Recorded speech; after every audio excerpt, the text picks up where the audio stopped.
Tai žinot, kai gimsta kačiukai, jie būna akli tokie, užsimerkia, jie nieko nemato, tik niaukia prie mamos glaustosi, ieško pienuko ir panašiai. Tai aš dabar jaučiuosi taip šitame video ir tame visame YouTube pasaulyje, dėl to, kad nežinau, į ką tai gali įsivystyti, nes tiesiog sugalvojau, kad noriu daryti dienoraštį savo pakeliui į Indiją dienoraštį ir tai yra visiškai šviežia man patirtis, žiūrėsim, į ką tai išaugs, nes šiaip jau tie kačiukai po to atsimerkia ir jie puikiai žino, ką reikia daryti gyvenime. Jie puikiai moka medžiot, žino, kad reikia pelės gaudyti, žino, kaip nagus pasigalasti ir panašius dalykus, tai aš manau, kad iš to naujai gimusio mažo kūdikėlio YouTube kanale galbūt irgi į kažką įdomaus čia mes išauksim kartu, kas žiūrėsite, nes vis tiek tai, nors aš tai ir darau savo, tikrai savo, nes tiek visko yra viduje, tiek norisi išsikalbėti, rašyti kaip ir biški tingisi, tai toks video dienoraštis man labai labai puikiai tinka, nes aš mėgstu kalbėti. Ir tikiuosi, kad tai, ką aš iškalbėsiu, bus įdomu ir kažkam daugiau. Jo labiau, kad Indija tai tikrai nėra ta šalis, į kurią visi važiuoja tiesiog, kaip į Turkiją kokią, ar ne? Tai bus ką papasakot, bus ką naujo sužinot.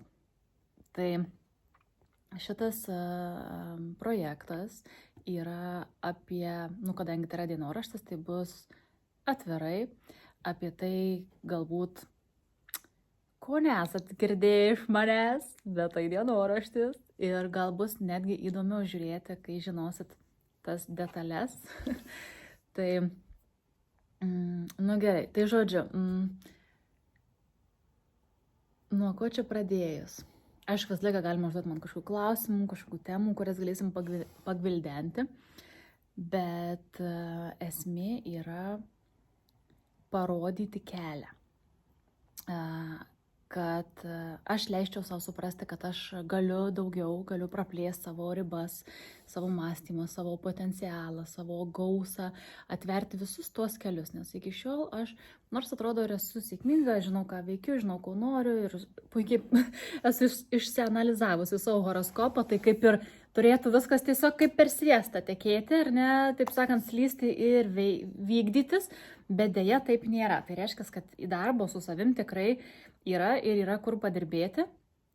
Ir šita kelionė atsirado būtent tuo metu kaip iššūkis, kad aš visgi įveikčiau savo didžiasias kliūtis, kurias pati galiu, tik aš galiu jas ir įveikti, ar ne? Tai paanalizuokime mano horoskopą gal. Tai aš turiu Saturną antram būste. Antras būstas yra susijęs su taupimu, su išlaidom, su pajamom apskritai, su dalykais, kurie padeda susikurti finansinį stabilumą. Ir kas yra Saturnas? Saturnas yra mokytojas. Ir ten, kur Saturnas atsiduria gimimo horoskope, tai ten atsiranda daugiausia pamokų gyvenime. Be kita, ko dar pamiršau paminėti sveikatą. Tai šitos dvi temos, tai yra sveikata, savęs priežiūra, vidinė ir disciplina finansuose yra tos dvi temos, kurios mane nuolat lydi ir jeigu aš kažką darau ne taip, labai jaučiasi. Tai šita kelionė man yra apie tą įsigyvendinimą, įsivedimą savo tų dalykų, ko aš neprisiruošiu daryti, nes jeigu aš neturiu geros sveikatos, faktas, kad nesidirba, neužsidirba pinigai, jie neužsilaiko, jie neužsistovi, jie kažkur iškeliauja ne ten, kur galėtų ir neįsigyvendina normaliai tikslai. Taip, tai žodžiu, tai vienas iš dalykų, dėl ko aš nusprendžiau važiuoti iš tą kelionę, ir jinai yra gan arti, liko ten 38 berods dienos, įkelsiu čia kokį video iš savo My Trip programėlės, kad pamatytumėt, kiek liko ir galėsim kartu sekti, skaičiuoti dienas iki kelionės. Aš nežinau, kada taip šypsojausi plačiai, nes, turbūt tai yra tas dalykas, kas tikrai man patinka, mane veža. Tiek kalbėti į kamerą, tiek laukti kelionės ir po to nuvažiuoti. Tai žodžiu, šita kelionė laukia jau visai netoli, jinai yra jau spalį. Tai yra spalį sužinojau, kad mes į ją važiuosim. Nu, aš sužinojau, kad aš noriu tenai važiuoti. Astrologijos mokytas mano Arjunas suorganizavo šitą kelionę mums studentams iš Europos, nes jisai moko studentus visame pasaulyje, bet daugiausia Europoje. Turbūt, kad taip, ne? Daugiausiai jisai tikrai važinėja po Europą ir vis atvažiuoja, veda mums paskaitas, mes turime ir online ir aš tokiu būdu jau patapau per 2 metus sertifikuota profesionali vedų astrologija. Ir aišku, praktikuoju, vedu analizės, darau jas, kad padėti kuo daugiau žmonių irgi atrasti savo stiprybės, suprasti savo silpnybės ir pradirbu su jomis išeiti į kitą gyvenimo kokybę. Tai va, tai ir mano mokytas labai mėgsta taip pat kokybę, daryti dalykus dėl žmonių, kad jie, tikrai kažkas pasikeistų gyvenime ir keistusi maloniai. Tai kai aš pasakiau, kad aš važiuoju į Indiją, kai aš skrendu į Indiją, kam pasakydavau iš pradžių ar ne, tai būdavo įvairių emocijų.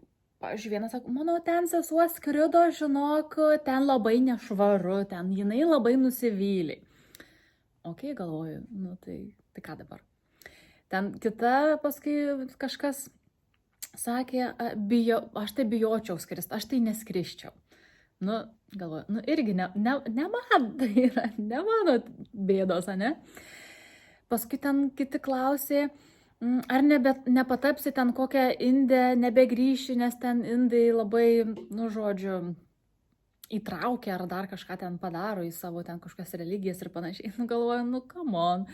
Tikrai, aš važiuoju visai nes tokiam intencijom, neklaidžioti ten gatvėmis ir ieškoti kažkokių pavojų, rizikų ir dar kažko. Šitą mūsų kelionė, jinai bus labai kitokia. Labai bus, net turbūt sakyčiau, prabangi, nes aš skrendu į Trivandrumą, tai yra Keralos valstijoje esantis labai gražus miestas, kurortinis miestas, toks turistinis ir ten tikrai yra labai gražu, ten yra vandenynas, ant vandenyno kranto realiai yra tas miestas ir ta valstija, turbūt valstija vadinasi Kerala. Ir pirmas 9 ar 10 dienų mes tiesiog gyvensim tokiam ajurvediniam rezorte. Ta prasme, kaip Santorijoje, kaip tokiam kaip viešbutį su visu, kur sveikatingumo, ar ne, sveikatingumo tokioj erdvėj. Tai nieko panašaus su kažkokiem ten Indijos gatvėm ir šiukšlynais, toli gražu. Ir mūsų ten lauks profesionalus ajurvedos gydytojas, Vaidija, taip vadinasi berods, kuris mus pakonsultuos. Aš gal sakau mane, kol kas sakau mane, po to galbūt parodysiu, kaip ten viskas vyks, tai pamatysit ir kitus žmonės, su kuriais aš būsiu.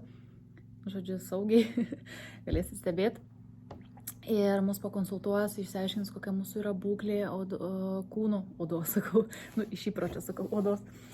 Ir paskirs mums realiai gydymą, mitybą 3 kartus per dieną. Mes turėsim mankštas, mes turėsim visokius jogas, kvėpavimus, žodžiu, visus dalykus, kas realiai kelia fizinę būklę, žodžiu, tas maistas bus labai geros, aukštos kokybės. Tai kam dar kilo klausimų ar baimių dėl manęs, ypač artimiesiems, mamai, tai tikrai neverta jaudintis, nes aš manau, kad aš važiuoju būtent į visiškai kitokią Indiją, kurią galbūt žmonės įpratę matyti filmuose arba ten dar kažkur, nes dažnai rodo tą tokią negerąją pusę. O aš važiuosiu į gerąją pusę. Tai va, tai pirmas toks dalykas. Antras dalykas, kaina tikrai daugam įdomu, tai mano kelialapis, tas, kur jau mokytojo suskaičiuotas, su viešbučiais, su įskaičiuotais autobusais, su kondicionieriais, su maitinimu, su šventyklų lankymu, kainuoja 2400 eurų. Ir tada bilietai, viza, pasas ir visi šitie dalykai, draudimas. Tai aš kol kas turiu nusipirkusi tik tai bilietus prieš kelias dienas nusipirkau, jie man kainavo 809 eurus. Ir labai džiaugiuosi, kad šitą sumą man pavyko gauti, uždirbti realiai per 2 dienas iš savo Merikei veiklos. Tai labai didžiuojuosi, kad realiai turiu galimybę dirbti taip, kad aš galiu pati kontroliuoti, kiek aš noriu uždirbti, galiu labiau pasistengti ir padaryti viską, kad mano svajonė išsipildytų, nes realiai dažniausiai mūsų svajonės nuo mūsų yra atitolusios tik tai per tam tikrą pinigų sumą, ne? Tai va, tai šitas dalykas, aišku, aš galiu tiesiog pasimti iš santaupų, dar kažką padaryti ar ne, iš ten iš algos ir viskas, bet aš noriu užsidirbti tos pinigus čia ir dabar, kad tai būtų dalykas, dėl ko būtų verta stengtis ir aišku, tai kelia truputėlį streso, mane labiau kelia stresas ne dėl Indijos, o kaip tuos pinigus uždirbti. Bet manau, kad viskas tikrai išeis į gerą ir man pavyks su mano požiūriu. Dar ir šiandien storiukose dalinausi, kad jeigu mes tik tai eisim per tą, kad stengtis daryti, kad tik tai, tai mano lapkritis toks buvo, aš taip stresavau, kad aš dariau horoskopus ten dieną naktį, ten vedžiau konsultacijas, stengiausi padaryti, kad tik kuo daugiau kažkaip tai uždirbti tų pinigų. Ir aš buvau tokioj įtampoj, kad man nesisekė, tiesiog nesisekė. Aš jau turėjau lapkričio pradžioje nusipirktos bilietus, bet, pavyko tik tai gruodį, kada aš atsipalaidavau ir nusprendžiau, kad, jeigu bus lemta, man ir taip pasiseks. Viską moku, įgūdžius turiu klientų ratą, turiu daug potencialo ir man nereikia tiesiog kažkaip stengtis iš to, kad stengtis. Bet jeigu darai iš malonumo, leidi savo pailsėti sąmoningai, tai tada gaunasi viskas daug lengviau. Ir aišku, reikia tą suprast, kad, dabar aš galvoju, čia turiu ar ne, per kitą parodysiu gal jau video, arba įkelsiu nuotrauką. Man labai padėjo šitos kortos, savo nuolat kartuoti, kad aš esu verta tos gausos. Jinai pas mane ateina, tik aš turiu ją leisti ateiti. Ir tada dalykai darosi lengviau. Tai va, dar toks niuansėlis. Kas dar? Įdomu, kad čia dar galėčiau pasakyti tokio, kas būtų vertinga. Va dabar neteina taip į galvą niekas, taip atrodo viską susakiau, ką norėjau pradžiai, tai gal tas mano dienoraščio puslapis gal tuo ir užsibaigs šiandieną. Manau, kad toliau video bus įdomesni, tokie labiau dinamiški, daugiau visokių skirtingų dalykų parodysiu, nes, čia tik pradžia, ar ne? Čia tik pati pradžia, aš dar namuose, dar tik viskas yra plano tokioj būsenoj. Aišku, galbūt kažkas bus jums patiems aktualu, kas stebėsit mane, užduosit kažkokių klausimų ir galėsit dar kažkaip įdomiau apie kažką papasakot. Tai žodžiu, kol kas tiek. Jau jaučiu, kad užteks. Sekantis metai ir arklio metai gavau šiandien kaip tik tokį kaip simbolį, kad, taip sakant, ta kumelaitė tegul juda, sėkmės kumelaitė ir pradėkite jūs, tiek tos, turbūt čia moterys gal daugiau žiūrės, daryti kažką dėl to, kad jaustis viduje laimingai. Nes, nėra kito būdo, kaip jaustis laimingai, kaip tik daryti tai, ko labiausiai nori, kas labiausiai veža ir kada tu jauti tą virpuliuką, kada tau atrodo, kad viską padarysiu, kad tik tai taptų realybė. Ir tas viskas tampa taip lengva, kad atrodo, kodėl aš anksčiau taip nesielgiau ir taip nejaučiau. Tai va, tai šią gražią gaidą, pirmas dienoraščio video baigėsi ir ačiū, kad žiūrėjot, paspaus laiką, paspaus subscribe. Nežinau, čia verta tai sakyti, daug kas taip sako ar ne, bet manau, kad mano mintys atras tos žmonės, kurios ir turi atrasti. Tai sakau, gražaus penktadienio ir iki kito video.